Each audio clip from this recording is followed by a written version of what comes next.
Hello again, friends and loyal Wolfpack members. Chaos Wolf here, and welcome back to the Elite Dangerous 2.2 beta server. And today we're going to be looking at a first impressions look at the Lakon Type 7 trade ship. Now this is the huge beast of a ship in front of us. I was about to say beast of a beauty. The ship does have somewhat of a weird charm. Let's have a look at it, shall we? As you can see, it is big and bulky. You can see that it's not exactly designed for aesthetics. Let's just say that. It looks like it's designed for practicality. In fact, it even looks somewhat reminiscent of the Federal ships, just in the way it is designed. And I can't help but thinking that the back of the ship does look like the stabby robot from Futurama. I can't be the only one that sees that. But yeah, no, this is basically one of the mid-range trade ships. It's the middle of the Lakon trade ships. So you've got the Lakon Type 6, the Lakon Type 7, and the Lakon Type 9. Yes, there is no Type 8. It goes straight to the Type 9.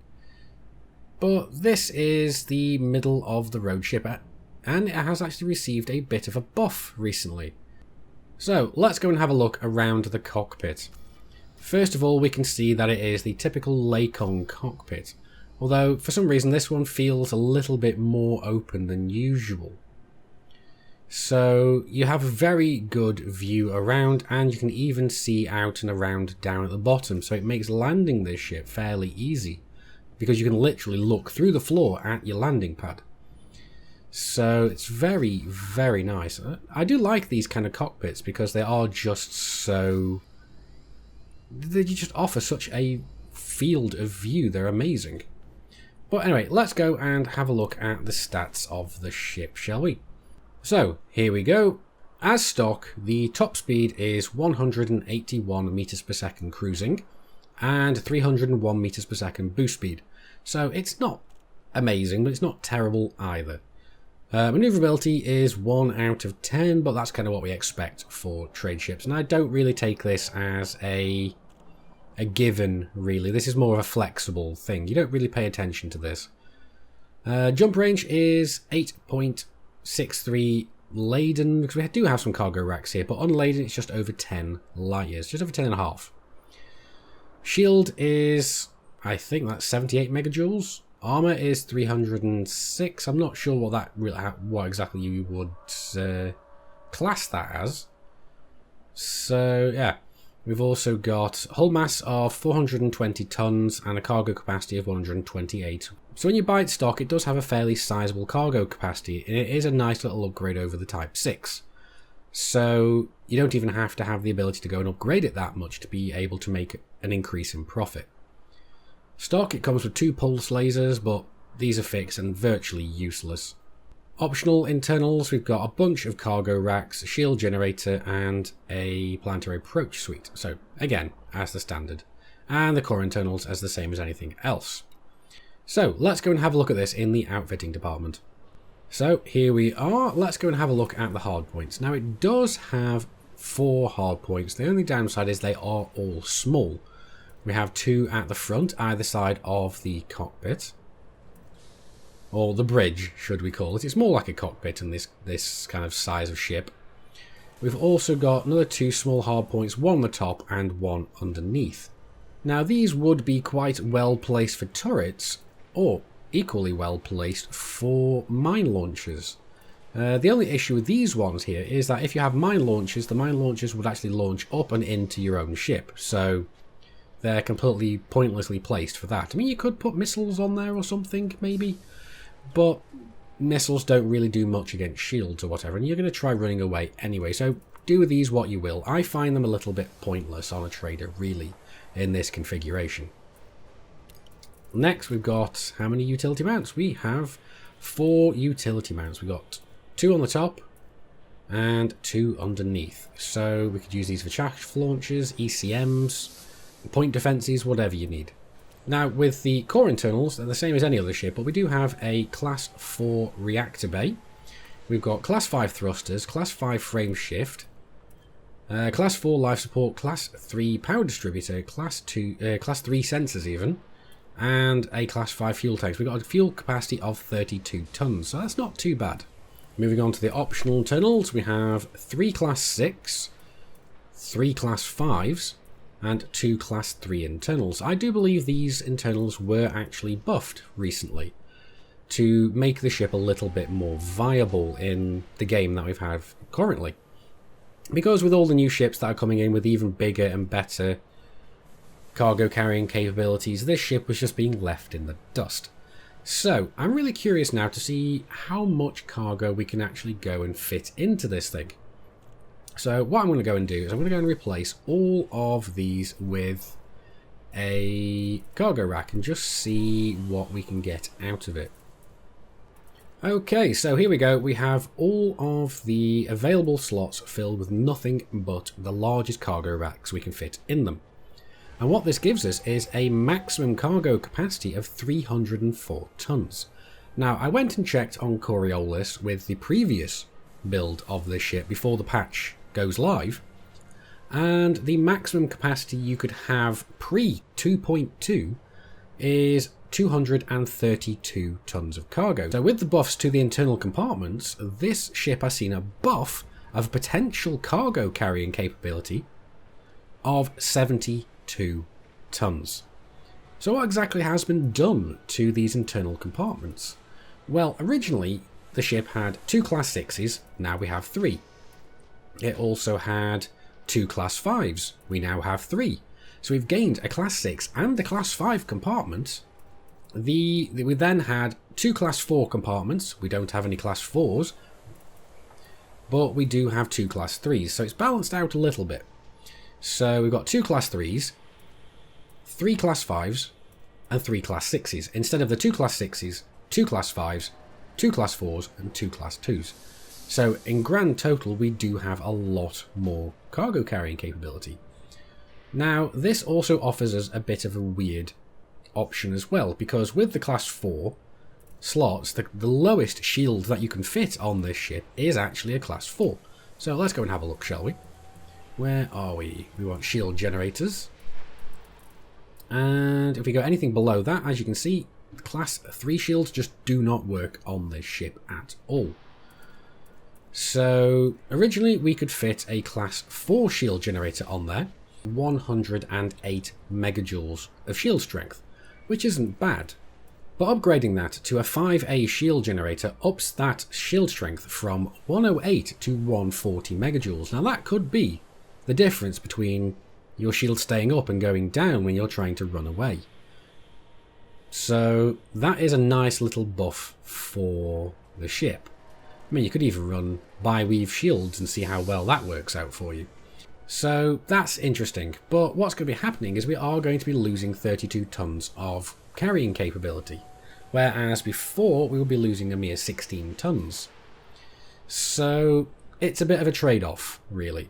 But either way, you're going to be losing 32 tons in post 2.2 because you do not have any Class 4 slots. They are all Class 5s. So it's a bit of a thing. So if you want to go without shields, then you've got an extra 32 tons. If you want to go with shields, regardless of what size you're going for, you are going to be losing 32 tons. But oh well. I like to have my shields on there, so let's go and put shields on and see just how much cargo we end up with now. So even with shields, we're going to be ending up with a grand total of 272 tons of cargo. But that's great, because that's still more cargo that the ship can carry than it used to be able to carry without shields pre 2.2. Because pre 2.2, the maximum amount of cargo you were able to carry is 232 without shields. So either way, we are gaining a massive 40 tons of cargo with shields. So either way, this ship is better off in every conceivable way. Now, I have been heard that the maneuverability of said ship has also been increased. So we're going to go and test that out in a minute. But what I'm going to go and do before that is I am actually going to go and fit up the ship as I would have it for trading. So I'll see you guys in a sec. Alrighty, so we have the ship set up for how I would have it for trading.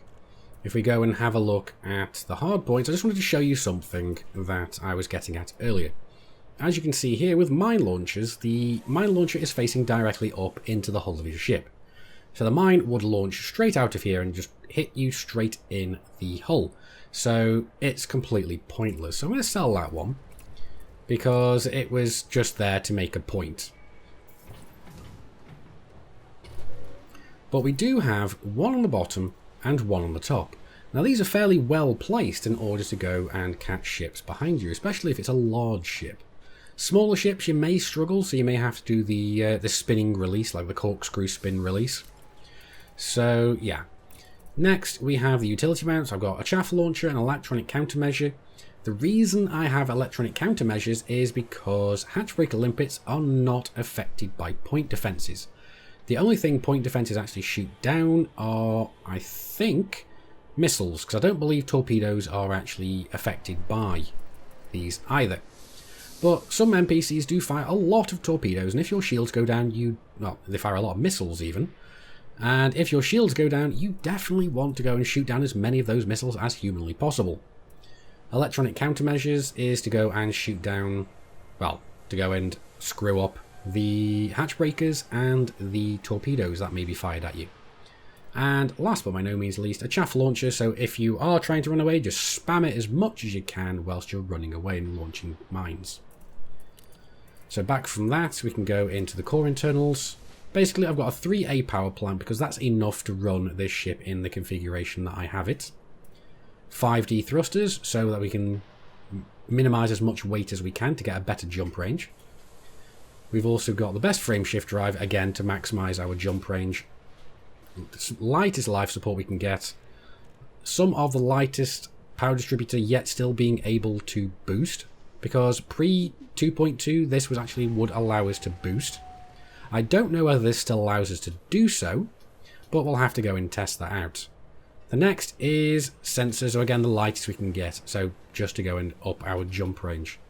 Obviously in the optional internals we've got all cargo racks apart from the shield generator and the 5A, just because we want to have as much protection as we can get. I mean, you can happily go without this to get another 32 tons of cargo, but I think it's better to have the durability rather than anything else. So that's how I would do it, and that's about it. So anyway, that's the ship setup, how I would have it for trading. And let's just have a quick look down here. As you can see, fully laden, we would have a 15.61 light year jump range. That is before engineer mods. And outside, if we're completely empty, we will have a jump range of 23.82 light years. So that's certainly not bad. It's not a slouch of a ship. It's just, it does lose quite a bit of jump range when fully laden. But then again, that's the same with all ships. But modify this up with the engineers and I can quite happily see you getting about 35 light years worth of jump range potentially. So that's not bad, and around about 20 odd light years worth of jump range fully laden. So I can only see this thing getting better. But anyway, let's get outside and go and see how well this thing actually handles, because as I said, I do think it actually got a buff. Righty, so here we are outside. Let's go and see just how quickly this ship goes and accelerates, shall we?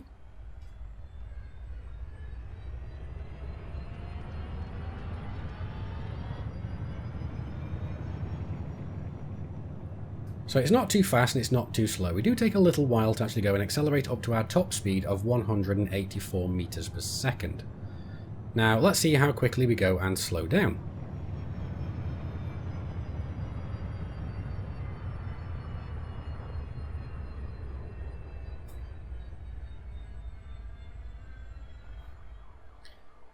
Again, it's not the fastest ship at accelerating or decelerating, but it's a trader. What do you want?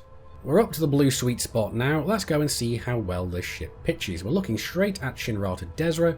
Let's go and see just how quickly we can do a 360-degree revolution.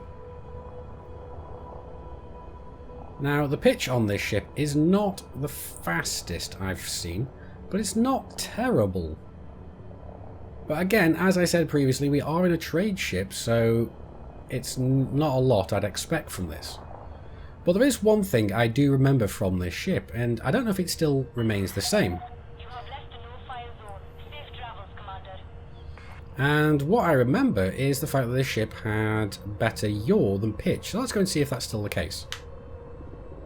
Yep, it definitely feels that this ship has a much faster yaw than pitch.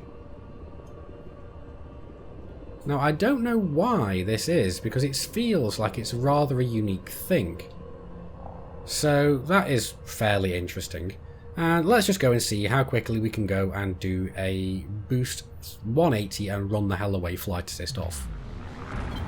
Flight assist off.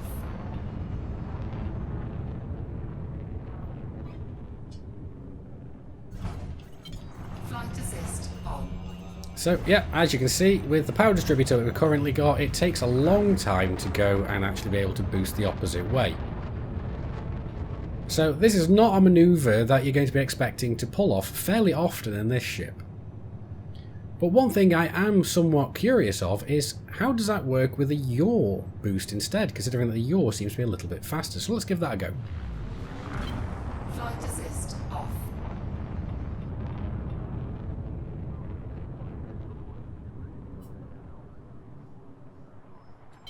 Flight assist on. I think I overshot a little bit there. But it still feels like we managed to do that a little bit faster with the pitch rather than the yaw. Now, one more thing I really want to go and quickly test is the maneuverability of this ship in Super Cruise, because it has been something that you guys have been asking for. So let's go and give that a try. Okay, so here we go. We're over 1 sea of speed. We're into the blue sweet spot. Let's just go and see how well we can turn. Again, pitching doesn't feel all that responsive. Well, it does feel responsive, it just feels a bit slow. So let's go and see once we've done a full revolution. There we go. Let's go and see how well we can yaw. Now again, the yaw does feel a little bit faster, but I'm not sure if that's actually the case. But yeah, the ship is not exactly the most maneuverable, but it is not the most sluggish ship in Super Cruise I've flown either. So anyway, let's get back into Jameson Memorial, put this bird on the ground and go and see what I think about it. So here we go, let's go and get this ship set down. A little bit of a jolt there because I didn't realise I was that close to the cattle grid. But bringing this thing in slow and steady seems to be the best way of going. But then again, isn't that so with every ship in the game? But let's not forget as well, this ship actually requires a large landing pad. So that is something you've got to go and pay attention to when you choose your trade ship. Is this ship will not be able to land on outposts. But anyway, let's get into the hangar and see what I think about the ship. Okay, so what do I think about the Lakon Type 7? Well, I think it's received a very long-awaited and needed buff to its carrying capacity. Now, apparently it has received a buff to its maneuverability as well. I'm not sure if that's the case. It might actually be its heat efficiency. I can't quite remember what it was buffed with, but I'm no doubt somebody's going to tell me in the comments before I can go and look this up myself, so I'm just going to leave it to you guys to discuss amongst yourself and tell me how stupid I am. But yes, no, I do think that this ship is a lot more viable post 2.2 than it ever was pre 2.2. Because pre 2.2, the amount of cargo capacity that you could get out of this ship was drastically outshined by a Python. Yes, the Python, one of my favourite ships in the game, could actually go and out-trade a Type 7. The Type 7 could carry 232 tons of cargo pre 2.2 without shields. The Python can carry 280 tons of cargo with shields. So that just goes to show massive difference in the ships, and just goes to show what sort of bad position the Type 7 has sat in for a long time. And let's not forget, the Python can actually go and carry more cargo and land on medium pads. So, like I said, this ship was just outshined in very, very many ways, almost every single way. The Python is also more maneuverable. The only thing that was better about this is the Type 7 was cheaper. So since 2.2 and the buffs, the Type 7 is a much better trader than the Python now. It's cheaper, it can carry more cargo, so you can get more profit. It's going to be a lot more sturdy as well. It just feels more like a proper trade ship. I mean, yes, the Python can still outperform this ship if they both have shields, because let's not forget you're losing 32 tons in this ship if you actually decide to go for shields. But the difference is the shields are a much higher quality, because in the Python you can go for class 3 shields. Here you have to go for a minimum of 5, well, minimum of 4s, but either way you might as well bump that up to a 5, because you're going to be losing the same amount of cargo anyway. But anyway, I think these changes to the Type 7 have been needed, and needed for a long time. I do think it's about time that this ship saw a resurgence in use, and this should be about what it needs to get it done. So anyway guys, I do hope you've enjoyed this video and the first proper look at the Type 7. Let me know what you think about it in the comments as always. And as always, like the video if you've liked it, dislike it if you didn't. And as I just said, neither of those good enough for you, that's what the comments are for. But I've been Commander Chaos Wolf, you guys have been epic, I will see you soon. And until next time, my fellow commanders, keep flying and stay shiny.